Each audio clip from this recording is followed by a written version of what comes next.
సరే ఇటు తెలంగాణలో ఒక 1 వీక్ బ్యాక్ ములుగు డిస్ట్రిక్ట్‌లో ఒక ఎన్‌కౌంటర్ జరిగింది. Maoist encounter. సో, ఈ రేవంత్ రెడ్డి గారు వచ్చిన తర్వాత అతి పెద్ద ఎన్‌కౌంటర్ అని కూడా చెప్తున్నారు సార్. సో, మరి ఎన్‌కౌంటర్ పైన కొన్ని ఊహాగానాలు వ్యక్తమవుతున్నాయి. మావోయిస్టులు కూడా ఒక లేఖ రాసారు. ఇది ఫేక్ ఎన్‌కౌంటర్, విషం పెట్టి చంపారని కూడా వాళ్ళు ఆరోపిస్తున్నారు. అసలు ఏం జరిగింది? మరి ఎన్‌కౌంటర్ పైన మీ ఒపీనియన్ ఏంటి సార్? మేము ఎన్కౌంటర్ను మా పౌర హక్కుల సంఘం నుంచి ఇమీడియట్గా మేము ఖండించాము. ఓకే. ప్రెస్ కాన్ఫరెన్స్ కూడా పెట్టాము.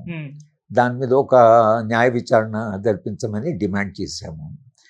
ఇప్పుడు ఎన్కౌంటర్ అంటే పట్టుకొని చంపడమే అనే అర్థానికి వచ్చేసింది. రెండు వైపు నుంచి కాల్పులు జరగడం ఒక కాలంలో అది ఉండేది. అటువైపు నష్టం ఉండేది, ఇటువైపు నష్టం ఉండేది. రాజ్యాంగం ప్రకారం ఏ మనిషినైనా అంటే తుపాకీ ఉపయోగించుకోకుండా పట్టుకోగలిగిన అవకాశం ఉంటే తప్పకుండా వాళ్ళని అరెస్ట్ చేయాలి, కోర్టులో ప్రొడ్యూస్ చేయాలి, ట్రయల్ జరగాలి, న్యాయ వ్యవస్థ వాళ్ళకి శిక్ష వేస్తుంది. ఇది న్యాయశాస్త్రము, ఇది రాజ్యాంగం యొక్క విలువ. చట్టబద్ధ పాలన అంటే కూడా రాజ్యానికి ఏ మనిషిని కూడా ప్రాణం తీసుకునే అటువంటి అధికారం ఉండదు రాజ్యానికి. రాజ్యాన్ని మనిషి నిర్మించుకున్నదే, అది భద్రత కొరకు మనిషి రాజ్యాన్ని పెట్టుకున్నాడు, తన భద్రత కొరకు. కనుక భద్రత కొరకు పెట్టిన రాజ్యము ఏ చట్టానికి అతీతంగా ఎవరి ప్రాణం కూడా తీసుకోవడానికి వీల్లేదు, చట్టబద్ధంగానే. అందుకనే దాన్ని ఎన్కౌంటర్ అంటే వాళ్ళు కాల్సి మేము కాల్చామని. ఇది ఎన్కౌంటర్ జరిగినప్పుడు ఈ మాట చెప్తారు, రెండు వైపు నుంచి కాల్పులు జరిగాయి, వాళ్ళు చనిపోయారు, ఇటువైపు ఏం నష్టం జరగలేదని. కానీ ఇది సాధారణమైన మనిషిని అడిగిన సినిమాలలో కూడా నేను ఎన్కౌంటర్ చేస్తానంటే నేను చంపేస్తానే దాని అర్థం. అంతేకాకుండా కేంద్ర ప్రభుత్వం స్పష్టంగా చెప్తున్నది. కేంద్ర హోంమంత్రి గారు ఆయన ప్రకటన ఏమిటంటే, మేము 2026 వరకు మొత్తంగా ఎట్లా చేస్తారు అంటే, రాజ్యాంగం మీకు అధికారం ఇవ్వదు కదా, రాజ్యాంగం అటువంటి అధికారం ఇవ్వదు కదా. మనం ఏమంటే వాళ్ళ సమస్య ఏంటో చూస్తాం, ఎందుకు ఈ సమస్య ఉందనేది మేము ఆలోచిస్తాం, తర్వాత ఏమైనా వేరే పరిష్కారాలు ఉన్నాయేమో ఆలోచిస్తాం, వాళ్ళను ప్రధాన సేవంలోకి రాముడి మీరు సమస్యలు ఏవో మనం పరిష్కరిద్దాం, లేదా శాంతి చర్చలు చేద్దాం. అది తెలంగాణ ఆ ప్రయోగం చేసిన రాష్ట్రం కదా, తెలుగు సమాజం ఆ ప్రయోగం చేసింది. ఈ భాష ఏది మాట్లాడడం లేదు. మేము వాళ్ళని తర్వాత ఛత్తీస్గఢ్ ముఖ్యమంత్రి గారు కూడా స్పష్టంగా ఒక మాట ఏం చెప్పారంటే, ఇక్కడ చాలా ఖనిజాలు ఉన్నాయి, ఈ ఖనిజాలను మేము కార్పొరేట్ వాళ్ళకి ఇవ్వాలి, ఎవరు అడ్డం వచ్చినా, చెట్లు అడ్డం వచ్చినా, మనుషులు అడ్డం వచ్చినా మేము ఎలిమినేట్ చేస్తామని ఆయన స్పష్టంగానే అంటున్నాడు.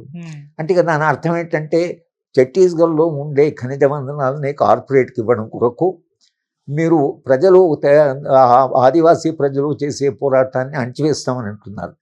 సరే, మావోయిస్టులు అంటే తుపాకున్నాయి, కానీ అక్కడ ఉన్న ఆదివాసుల హక్కులు, ఆదివాసులకు ఎన్ని రకాల హక్కులు ఉన్నాయి. మనం షెడ్యూల్ 5 ఉంది, పీసా ఉంది, తర్వాత మీకు ఫారెస్ట్ రైట్స్ యాక్ట్ ఉంది, మీకు 1/70 ఉంది. మరి ఇన్ని చట్టాలు కూడా ట్రైబల్ రైట్స్కు వచ్చినటువంటి చట్టాలు, ఇవన్నీ కూడా ఎన్నో హక్కులు ఉన్నాయి ఆదివాసీలకు. మీరు ఆదివాసీ ప్రాంతానికి పోవడానికి ఆదివాసుల అనుమతి కావాలి, కానీ ముఖ్యమంత్రి మేము ఖనిజాలని కార్పొరేట్కి ఇస్తామంటే మరి అక్కడ ఉన్న ఆదివాసులు దానికి అంగీకరించాలి కదా. మీరు ఆదివాసుల అంగీకారం లేకుండా వాళ్ళు అడ్డం వచ్చినా మేము కార్పొరేట్కి ఇస్తామని అంత బహాటంగా అనమంటే, ఇక మొత్తంగా కేంద్ర వ్యూహం ఏమిటంటే, ఖనిజ వనరులు ఏవైతే ఆదివాసీ ప్రాంతాలు ఉన్నాయో ఆ ఖనిజ వనరులని కార్పొరేట్కి ఇవ్వాలి, ఏ పరిస్థితుల్లో అయినా కార్పొరేట్కి ఇస్తామని ఆ వ్యూహం ఏదైతుందో ఆ వ్యూహం చాలా ప్రమాదకరం వ్యూహం. మీరు అక్కడ బతుకుతున్న ఆదివాసుల పరిస్థితి ఏమిటి, వాళ్ళు వేల సంవత్సరాలుగా అక్కడ ఉన్నారు, అడవిని నమ్ముకొని అక్కడ జీవిస్తున్నారు, వాళ్ళకి బోల్డెన్ హక్కులు ఇచ్చాము, అటువంటిప్పుడు మేము కార్పొరేట్కి అప్పచెప్తామని ఏదైతే అంటున్నారో, మీరు అట్లా కార్పొరేట్కి అప్పచెప్తామనేటువంటిది ఏదైతుందో అది మీరు ఆదివాసీల అనుమతి లేకుండా ఇవ్వడానికి వీలు లేదు. ఛత్తీస్గఢ్ ముఖ్యమంత్రి గారు కూడా ఆలోచించవలసినట్టు, మీరు ఆదివాసులతో చర్చించండి, మన అభివృద్ధికి ఇది అవసరమని వాళ్ళు ఒప్పించండి, ఈ అభివృద్ధిలో వాళ్ళు ఎట్లా భాగస్వాములో చెప్పండి, ఈ అభివృద్ధి నుంచి వాళ్ళ జీవితాలు ఎట్లా మారుతాయి చెప్పండి.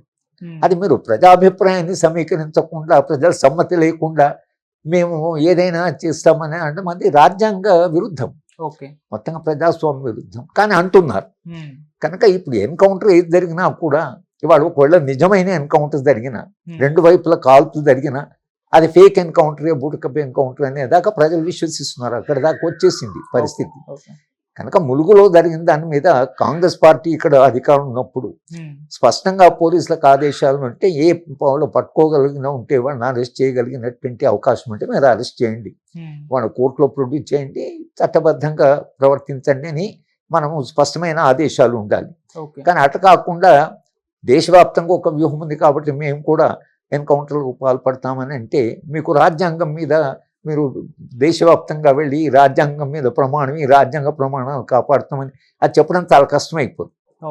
కనుక కాంగ్రెస్ పరిపాలించే అన్ని రాష్ట్రాల్లో కూడా ఒకవేళ నిజమైన ఎన్కౌంటర్ జరిగి రెండు వైపులా నష్టం జరిగి వాళ్ళు కాల్పులు జరిపి వీళ్ళు కాల్పులు జరిపితే అది ప్రజలు అర్థం చేసుకుంటారు, ఇది వీళ్ళు కాల్పులు జరిపారు. కానీ మీకు అవకాశము మొదట మావోయిస్టు ఉద్యమం అప్పుడు పెద్ద పెద్ద నాయకులను కూడా వాళ్ళు దొరికితే వాళ్ళని తీసుకుపోయి అరెస్ట్ చేశారు, వాళ్ళు బెయిల్ ఇచ్చారు, వాళ్ళు సమాజంలో తిరిగారు, మళ్ళీ వాళ్ళు ఉద్యమాలకు వెళ్ళిపోయారు. ఒక దశలో ఎట్లా ఉండిందంటే ఏ అవకాశం ఉన్నా వాళ్ళని అరెస్ట్ చేసేవాళ్ళు. అంతేకాని ఇట్లా మీరు కలుస్తూనే మేము వాళ్ళు కనిపిస్తూనే కాల్చివేత అని ఎట్లుంది అప్పటికే లేదు. ఇంకా అప్పటికే రాజ్యాంగము, రాజ్యాంగ విలువలు, చట్టబద్ధ పాలన అనేది ఉంది. ఇప్పుడు పూర్తిగా అది పోయి మొత్తంగా ఈ దేశ అభివృద్ధి ఖనిజాలు అవసరము, ఖనిజాలు కాబట్టి మేము ఖనిజాల కొరకని ఆదివాసులు పోరాటం చేసిన ఇక్కడ మావోయిస్టు సమస్య కాదు ఇది. ఒకటి ప్రధానంగా మనం అర్థం చేసుకుంటే ఇది మావోయిస్ట్ సమస్య, ఇది ఆదివాసీల సమస్య. ఇది ఆదివాసీలు కొన్ని మావోయిస్టు పార్టీ అయిన తర్వాత ఉద్యమాలు చేస్తున్నాం కాదు, 200 ఏళ్ళుగా పోరాటం చేస్తున్నారు. 200 పోరాటాలు చనిపోయిన చాలా మంది ఆదివాసీ నాయకుల్ని వాళ్ళు మనం గౌరవిస్తున్నాం. బిర్సా ముండా ఆయన ఇట్లా కాల్పులో చనిపోయిన వాడు, సీతారామరాజు ఆయన స్టేట్ చేతిలో చనిపోయిన వాడు, కొమరం భీం ఆయన అట్ట చనిపోయిన వాడు. మళ్ళీ మనం వాళ్ళు కొమరం భీం విగ్రహాలు పెడుతున్నాం, సీతారామరాజు గారి విగ్రహం పెడుతున్నాము, బిర్సా ముండా విగ్రహాన్ని పెడుతున్నాం. అంటే ఆదివాసులు 200 ఏళ్ళ నుంచి పోరాటం చేస్తున్నారు. కనుక వాళ్ళు కొత్త పోరాటం కాదు. ఎందుకు పోరాటం చేస్తున్నారు? వాళ్ళు అడవిని కాపాడుకోరకని పోరాటం చేస్తున్నారు. రాజ్యాంగం అందుకని షెడ్యూల్ 5లో ఆ ఏజెన్సీ ఏరియాలో పోవడానికి రాష్ట్రము వాళ్ళ అనుమతి తీసుకునే పోవాలి అని ఒక స్పష్టంగా మన షెడ్యూల్ 5లో రాసుకున్నాం. ఆ రాజ్యాంగం మీద గౌరవం ఉన్నప్పుడు ఆదివాసీ హక్కులను ఆదివాసితో కూర్చొని ఖనిజాలు మనం అప్పచెప్పాలి. కనుక చెప్తే ఈ అభివృద్ధి జరుగుతుంది, అభివృద్ధిలో మీకు ఈ భాగస్వామ్యం ఉంది, ఈ ప్రాంతంలో మంచి ఆరోగ్యం వస్తుంది, లేదా మిమ్మల్ని ఒకవేళ మేము రీహాబిలిటేట్ చేయవలసి వచ్చినా మేము మరింత మెరుగైన జీవితం ఇస్తామని రాజకీయ పార్టీ ప్రజలతో మాట్లాడి ఆదివాసులతో మాట్లాడి అట్లా ఒప్పించి ఒకవేళ మీరు అభివృద్ధి చేస్తే ఎవరు కాదన్నారు. కానీ ఆదివాసులు అడ్డం వచ్చిన ఆదివాసులు మేము అందరినీ ఎలిమినేట్ చేస్తామనే పద్ధతి ఏదైతుందో అది రాజ్యాంగం అంగీకరించదు, అది ప్రజాస్వామ్య పద్ధతి కూడా కాదు. సార్ ఇక్కడ మావోయిస్టుల విషయానికి వస్తే అంటే ఇప్పుడు వాళ్ళు సాయుధ పోరాటం పేరుతో అడవుల్లో తిరగడం ఇప్పుడు కరెక్ట్ అంటారు? అంటే డెవలప్మెంట్ పెరిగిపోయింది, టెక్నాలజీ పెరిగిపోయింది, ఇప్పుడు క్రిమినల్స్ ని పట్టుకునే ఆ ఎక్విప్మెంట్ కూడా పెరిగిపోయింది, ఈజీగా దొరికిపోతున్నారు కదా. మరి ఈ టెక్నాలజీలో ఇలా సాయుధ పోరాటం పేరుతో అడవుల్లో మావోయిస్టులు ఉండడం కరెక్ట్ సార్? మీ ఒపీనియన్ అంటే వాళ్ళు కూడా ఇప్పుడు టెక్నాలజీ మారింది, మొత్తంగా కాంటెక్స్ట్ మారింది. కనుక పాత పద్ధతులు ఏవైతుందంటే వాళ్ళు నిజానికి ఆదివాసీల పోరాటానికి మేము మద్దతు ఇస్తున్నాం, మా అంతగా మేము పోరాటం ఆదివాసులు పోరాటం చేస్తున్నాం. ఆదివాసీ ప్రాంతాన్ని ఎవరిని పోనివ్వడం లేదు. కానీ వేలాది మంది ఆదివాసీలు మాకు అభివృద్ధి వద్దంటున్నారు. వాళ్ళు వాళ్ళ మద్దతుగా వాళ్ళు అక్కడ ఉన్నారు. ఎందుకంటే రాజ్యము పోలీసులను పంపిస్తారు కనుక వాళ్ళు అక్కడ ఉన్నారు. కానీ వాళ్ళ పరిస్థితి ఏమిటంటే టెక్నాలజీ పెరగడం వలన చాలా సులభంగా వాళ్ళు ఎక్కడున్నారో తెలుసుకోగలుగుతున్నారు. ఈ మారిన సందర్భంలో వాళ్ళు అక్కడ పోరాటం చేస్తున్న వాళ్ళు మరి ఈ పోరాట పద్ధతులు పనికొస్తాయా లేదా, మరేనైనా ఆదివాసీ పోరాటాలు వేలాది లక్షలాది మంది అది ఎట్లయితే రైతాంగం పోరాటం చేస్తున్నారు, రైతాంగము వాళ్ళు ఏమో ఆయుధాలు పట్టుకోలే కానీ వాళ్ళు రాజ్యాన్ని ప్రశ్నించగలుగుతున్నారు. అలాంటి పద్ధతులు ఎక్కడ దానికి పాసిబిలిటీ ఉన్నా అలాంటి ప్రయోగాలు అంటే ఆదివాసులు చేయదు. మామూలు పార్టీ ఏం చేస్తారు, ఆదివాసీలు తాము చేసే పోరాటాలు ఈ పద్ధతి వీళ్ళు అవలంబిస్తున్నారు. కానీ వాళ్ళు లక్షలాది మంది కలిగితే అప్పుడు రాజ్యము మరింత జాగ్రత్తగా ఉండడానికి ఒక పాసిబిలిటీ ఉంది. అంటే చరిత్రలో మనం ఇక్కడ కూర్చొని ఆదివాసులు పోరాటాలు ఎట్లా చేయాలి అనేది మనకు చెప్పడం సాధ్యం కాదు. వాళ్ళకు తోచిన విధాలుగా వాళ్ళు పోరాటం చేస్తుంటారు. సీతారామరాజు పోరాటం చేసేటప్పుడు కూడా ఇదే ప్రశ్న వస్తుంది, సీతారామరాజు గారు ఎందుకు అంత అట్లు పట్టుకొని ఇంత చేయడం, అసలు ఆదివాసీ పోరాటాలు శాంతియుతంగా అందుకొరకనే మనం ఇక్కడ తెలంగాణ అంటే తెలుగు రాష్ట్రాల్లో అప్పుడు మనం శాంతి చర్చల ప్రయోగం చేసాం. అందుకని శాంతి చర్చ వచ్చారు కూడా.